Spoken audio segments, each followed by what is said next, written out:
Bienvenue à l'AFRC fait son show. C'est la chaîne télé et podcast de l'AFRC dédiée à l'expérience client. On y reçoit des dirigeants de la relation client et des experts qui se prêteront au jeu du buzz à question et à parole d'expert. Bonjour Hilda, nous sommes ravis de t'accueillir sur le plateau de parole d'experts dans l'émission l'AFRC fait son show. Alors Hilda Gamero, tu es ambassadrice des Live Trends pour la France chez Accenture, ce groupe Accenture qu'on connaît bien. Et tu vas nous livrer justement un éclairage sur Accenture Live Trends. Tu vas nous expliquer ce que c'est, puisque chaque année, vous identifiez chez Accenture les grandes tendances sociétales à travers une étude qui est menée dans 22 pays. Et en 2025, le thème central était la confiance. Ça tombe bien, c'était aussi le thème que nous avons choisi à la FRC. C'est un enjeu crucial pour les marques face à des consommateurs qui sont de plus en plus sceptiques, de plus en plus exigeants, surtout dans un monde où on voit bien que les tendances évoluent à une vitesse fulgurante. Alors déjà, est-ce que tu peux nous en dire un petit peu plus sur les Accenture Live Trends ? Avec plaisir. D'abord, merci de m'avoir invité. Je suis ravie de vous les présenter. Alors, en effet, c'est un exercice qu'on pratique tous les ans depuis 18 ans. Donc, on a acquis une certaine maturité dans la manière de le faire, mais on procède toujours de la même manière. D'abord, on a nos experts, designers, sociologues, anthropologues, qui, dans nos 50 studios au travers le monde, écoutent, veillent sur les tendances qu'ils observent dans leur pays. Ensuite, ils rassemblent toutes ces choses qu'ils ont pu identifier dans leur pays. Et puis, on va questionner des individus de manière qualitative, donc, c'est-à-dire de manière individuelle. Donc, on prend un petit échantillon de personnes avec qui on se confronte pour voir la manière dont ils vivent ces macro-tendances et quels mots ils mettent dessus. Et une fois qu'on a fait ce travail, on a une dernière étape qui, elle, est une étape plutôt quantitative puisqu'on interroge plus de 24 000 personnes dans le monde, dans 22 pays, pour venir confirmer ces tendances, les affiner et venir avec des tendances très, très claires et très précises. Et donc cette année, on a 5 grandes tendances qui sont ressorties. La première tendance s'appelle l'hésitation à un prix et elle traite du sujet qui est le fait que de plus en plus les individus ont conscience d'être exposés à des contenus qui sont générés par de l'IA générative. Donc ça vient perturber un petit peu leurs habitudes et leurs attentes.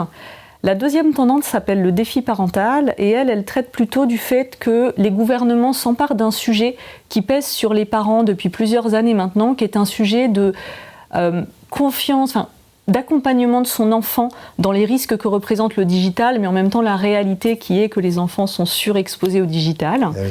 Donc voilà. La troisième tendance... On le vit au quotidien, c'est pour ça que je dis, on n'en parle pas, mais on voit des drames.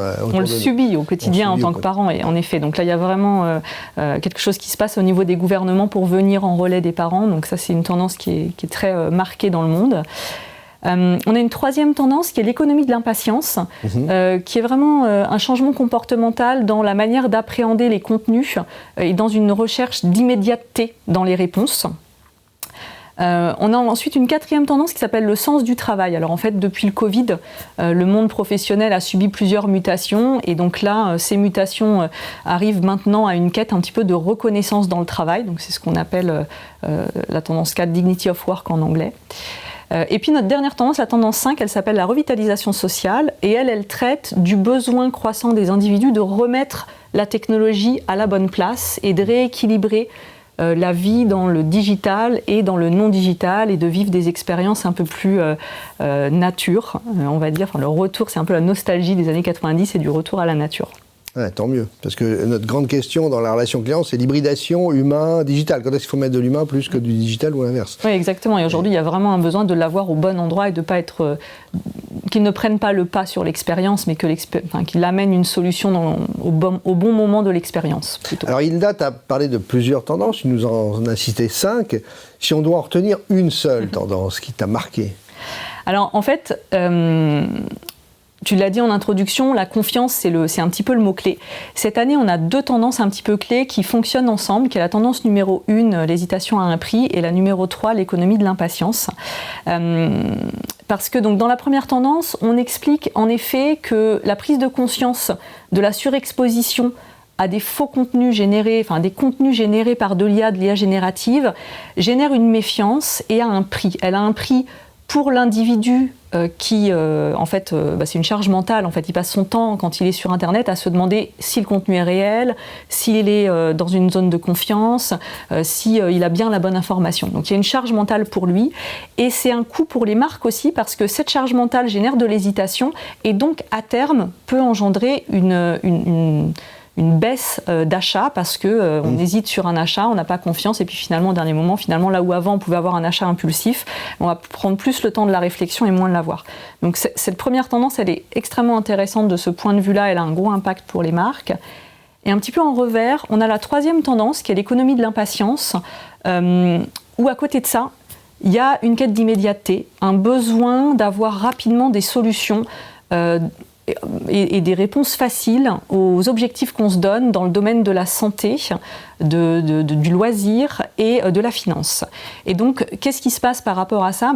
Comme il y a en même temps cette perte de confiance que j'évoquais tout à l'heure, eh bien, il y a un changement comportemental dans la manière d'aller chercher l'information. C'est-à-dire qu'aujourd'hui, les utilisateurs, les consommateurs sont méfiants, donc ils vont préférer aller chercher l'information dans leurs réseaux sociaux, dans leur communauté en qui ils ont confiance. Et donc, on se retrouve avec des messages, des vrais messages, des bons messages qui sont détenus par les marques, mais qui ne sont pas sur les canaux les plus sollicités par les individus. Et donc évidemment un enjeu d'amener le bon contenu au bon endroit pour répondre à ces exigences d'immédiateté. Cette immédiateté, elle vient depuis l'arrivée du smartphone. On est connecté tout le temps, en permanence, jour et nuit. Donc il nous faut tout de suite une réponse.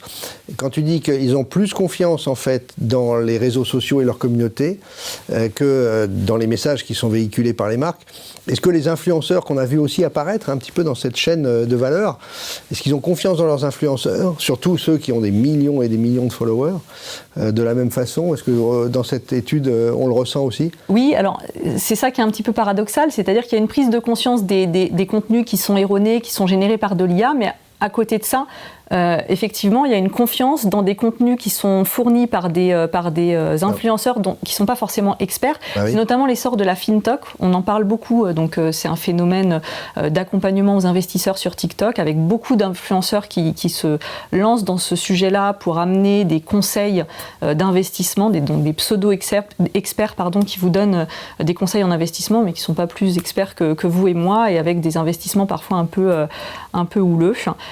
Et donc, c'est vrai que le consommateur, il est pris dans cette ambiguïté-là, il est dans ce que j'appelle cette contradiction sincère, où une partie de lui est méfiant, mais en même temps, son réflexe, c'est d'aller vers des canaux qui ne sont pas forcément les plus rassurants, quoi, en termes de coût. Il ferait mieux d'avoir confiance dans la marque, en fait. Hein. C'est elle qui délivre le vrai message. En tout cas, ce qui est certain, c'est qu'il y a un challenge pour les marques de trouver un moyen de réaligner effectivement le contenu sur le bon canal, sur le canal sur lequel l'individu a un réflexe, parce que quand même, il a ce réflexe par souci d'immédiateté de la réponse, par empressement dans la solution. Et il a l'impression d'avoir plus vite une solution efficace quand il va sur un réseau social que quand il va sur un site de marque où l'information est peut-être plus hiérarchisée, plus difficile à trouver, c'est pas de l'interaction immédiate, etc. Donc il y a un vrai enjeu autour de tout ça. Ouais, donc alors maintenant justement, si on se tourne du côté des marques, ça va pas être facile pour elles, justement, de s'adapter à toutes ces tendances. Comment elles y répondent? Comment est-ce qu'elles vont peut-être se mettre au diapason de ce que veulent ces consommateurs? Quels sont les enjeux pour les marques aujourd'hui? Qu'est-ce qui ressort de votre observation d'Accenture? Enfin, je pense qu'Accenture a suffisamment de clients dans le monde entier pour voir, en fait, comment les marques s'adaptent. Oui, alors, on a trois grands sujets. Le premier, il y a un sujet et un enjeu de temporalité. On avait fait une étude juste à la sortie du Covid et on avait identifié que 90% des décideurs nous disaient qu'aujourd'hui, ils n'arrivaient pas à faire évoluer leur entreprise assez rapidement par rapport aux demandes changeantes des consommateurs et de leurs employés. C'est-à-dire qu'il y a un décalage entre l'évolution et la rapidité des évolutions des consommateurs et la capacité des entreprises à réagir, à s'adapter. Donc il y a un vrai sujet sur cette temporalité, à être plus réactif, à aller plus rapidement dans ces tendances et dans ces attentes. Et l'IA, pour ça, c'est un formidable levier parce que ça permet aux entreprises de s'accélérer sur un certain nombre de sujets. Donc voilà, ça c'est un premier enjeu. Il y a un deuxième enjeu qui est celui de la localisation. Parce que c'est super d'avoir des tendances mondiales, mais enfin, il ne faut pas oublier qu'on a quand même des cultures, on a des contextes politiques, économiques, sociaux qui sont très différents d'un pays à l'autre et d'une région à l'autre. Et donc, il y a quand même un sujet d'adaptation de ces tendances et de mise en relief de ces tendances pour chacun des pays. Et sur les tendances que je vous ai citées, sur la France, on a peut-être certaines qui sont plus vérifiables que d'autres. Et donc là, il y a un sujet aussi à bien s'adapter dans la réponse par rapport aux enjeux culturels, aux enjeux sociaux du pays dans lequel on se trouve. Donc vraiment un sujet d'adaptation et d'adaptabilité régionale. Et puis le dernier sujet, c'est des sujets clés, c'est d'être capable de recréer et de faire durer le lien de confiance. Et ça, il n'y a pas 36 solutions, c'est l'authenticité, c'est le fait de remettre dans ses valeurs les attentes et les demandes et les besoins des individus. Et ça, on ne l'a pas senti dans les tendances, ce besoin aussi, à part authenticité, de localisation ou de proximité. Proximité intellectuelle en relation client, proximité de fabrication de produits. Donc on voit que le Made in France revient un petit peu à la mode. Tu disais que aujourd'hui on est dans un contexte mondialisé, mais c'est vrai que le local est très important aussi pour les marques. Et nous on l'a vu puisqu'on a créé une marque de garantie relation client 100% France. On voit que beaucoup d'entreprises aujourd'hui se lancent dans ces certifications pour pouvoir justement montrer à leurs clients qu'elles s'engagent localement sur le territoire, aussi bien pour produire leurs biens que pour les services. Donc on sent que c'est quand même une tendance aussi, même si on ne l'a pas senti dans cette remontée, qui est en train de prendre le devant. Ouais. Alors on ne l'a pas senti dans les tendances à proprement parler parce qu'on les sort au niveau global. En revanche, ce qu'on fait, c'est qu'on localise. C'est-à-dire qu'on a 12 ou 14 zones géographiques un peu prioritaires dans lesquelles on adapte un petit peu les tendances. Et donc effectivement, moi en l'occurrence, j'ai travaillé sur l'adaptation française. Et dans la manière d'expliquer chacune des tendances, la manière dont moi en France je les porte et je les explique n'est pas la même manière et ne porte pas exactement sur le même sujet que par exemple mon homologue aux États-Unis ou en Angleterre. On adapte un petit peu déjà, nous aussi Accenture, notre discours d'un pays à l'autre et d'une région à l'autre parce qu'on a une richesse de données. Comme je disais, on interroge plus de 24 000 personnes. Donc en fait, nous, on a les données pays par pays, démographie par démographie. Donc on peut comme ça ajuster un petit peu chacune de ces tendances et c'est ce qu'on fait. En conclusion, et moi c'est ce que j'aimerais bien mettre en avant aussi avec toi, c'est que la relation client, l'expérience client est un lien incroyable, un lien de confiance entre justement les consommateurs qui ont des tendances qui évoluent en permanence, et Dieu sait si on va encore en découvrir de nouvelles, et puis les marques qui doivent s'adapter et qui ont aujourd'hui des technologies dont l'IA et l'IA générative, on en a beaucoup parlé, qui sont à leur service pour pouvoir justement prédire les besoins, mieux connaître leurs clients, ce fameux 360 pour bien le connaître et pouvoir mieux le servir. Bon, c'est plutôt optimiste à la fois d'avoir ces technologies à notre disposition et je pense que Accenture est une entreprise qui connaît bien les technologies, mondialement connues, justement pour s'adapter à ces tendances. Donc plutôt positif comme message. En conclusion, je pense que... Oui, tout à fait. C'est à la fois le cœur des évolutions du consommateur et en même temps une énorme partie de la solution pour les marques qui doivent s'adapter et s'appuyer. Je disais, et je trouve que la tendance 5, elle est absolument géniale pour ça parce que c'est exactement ça. Il faut remettre la technologie au bon endroit, à sa bonne place. Elle doit être là pour apporter de la solution, de la réactivité, de la réponse et être mieux dosée dans la relation 360 avec le consommateur. Donc c'est une grosse partie de la solution en effet. La technologie au bon endroit. Exactement. Merci beaucoup Hilda, merci d'être venue et merci pour Accenture. Avec plaisir.